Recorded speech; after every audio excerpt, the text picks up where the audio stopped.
മലയാളികൾ ഇന്ന് ചർച്ച ചെയ്യപ്പെടുന്നത് ഇന്നത്തെ ജനറേഷൻ്റെ പോക്ക് എവിടേക്കാന്നുള്ളതാണ്.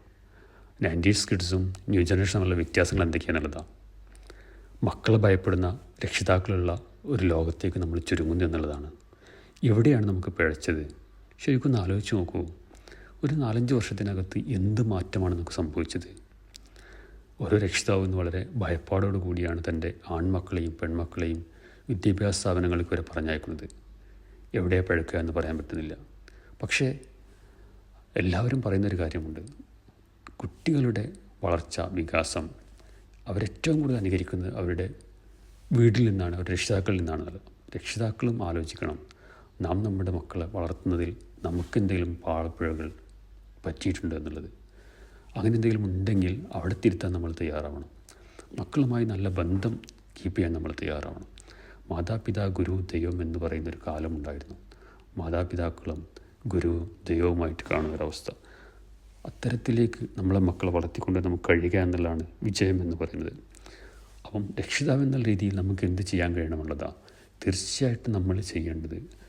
ഓരോ മക്കൾക്കും അവരുടേതായൊരു കഴിവുണ്ട് എന്നുള്ളതാണ്. ആ കഴിവിനെ കണ്ടെത്തി അവരതിലേക്ക് ഡെവലപ്പ് ചെയ്ത് കൊണ്ടുപോകാൻ പറ്റുക എന്നുള്ളതാണ്.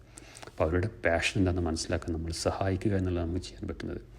അങ്ങനെ വളർന്നു വരുന്ന സമയത്ത് തന്നെ അവർക്കൊരു ഗോൾ സെറ്റ് ചെയ്ത് കൊടുത്ത് നിൻ്റെ ഭാവി ഇന്നതാണ്, നിനക്ക് ഇന്നതിൽ കഴിവുണ്ട് എന്നുള്ള രീതിയിലേക്ക് അവരെ തിരിച്ചറിവ് കൊടുക്കുക എന്നുള്ള രക്ഷിതാക്കൾ ചെയ്യാൻ കഴിയുന്നത്.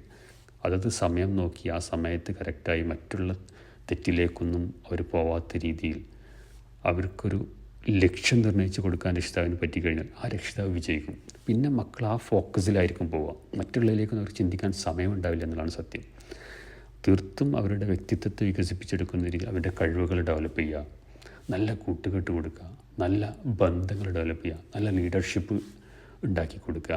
ഇങ്ങനെ അവരുടെ കഴിവുകളെ ഡെവലപ്പ് ചെയ്തുകൊണ്ട് അവർക്ക് വ്യക്തമായൊരു ലക്ഷ്യം നിർണ്ണയിച്ച് കൊടുത്താൽ എൻ്റെ +2 ഇന്നതാണ്, ഡിഗ്രി ഇന്നതാണ്, ഡിഗ്രി കഴിഞ്ഞാൽ ഇന്നതാണ് എന്നുള്ള രീതിയിൽ അവർക്കൊരു ലൈഫ് സെറ്റിംഗ് അല്ല അവൾക്കൊരു ലൈഫ് സെറ്റിംഗ് കൊടുത്തു കഴിഞ്ഞാൽ പിന്നെ അവരതിലായിരിക്കും ഫോക്കസ്ഡ് ആവുക. അപ്പോൾ രക്ഷിതാവ് എന്നുള്ള രീതിയിൽ ആസ് എ മെൻറ്ററായി മാറാൻ നമുക്ക് കഴിയണം. അവർക്ക് വഴികാട്ടിയാവാൻ നമുക്ക് പറ്റണം. തീർച്ചയായും നമ്മൾ പല കോഴ്സുകളും പല രീതിയിലും ചെയ്യുന്നുണ്ടെങ്കിൽ കൂടി അതിൻ്റെ കൂടെയൊക്കെ നമ്മൾ ചെയ്യേണ്ടത് അവരുടെ കഴിവുകൾ തിരിച്ചറിഞ്ഞുകൊണ്ട് അവർക്ക് ലക്ഷ്യബോധം നിർണ്ണയിച്ചു കൊടുക്കാൻ പറ്റുന്ന ഒരു മെൻറ്ററെ കണ്ടെത്തുക എന്നുള്ളതാണ്. ആസ് എ രക്ഷിതാവ് എന്നുള്ളത് നമ്മളൊരു മെൻറ്റർ ആവുക. അതോടൊപ്പം തന്നെ അതിൽ സ്പെസിഫിക് ആയിട്ടുള്ള, അതിൽ സ്പെഷ്യലൈസ്ഡ് ആയിട്ടുള്ള ആളുകളെ കണ്ടെത്തി അവരുടെ കൂടെ അവരെ ജോയിൻ ചെയ്യുക എന്നുള്ളതാണ്.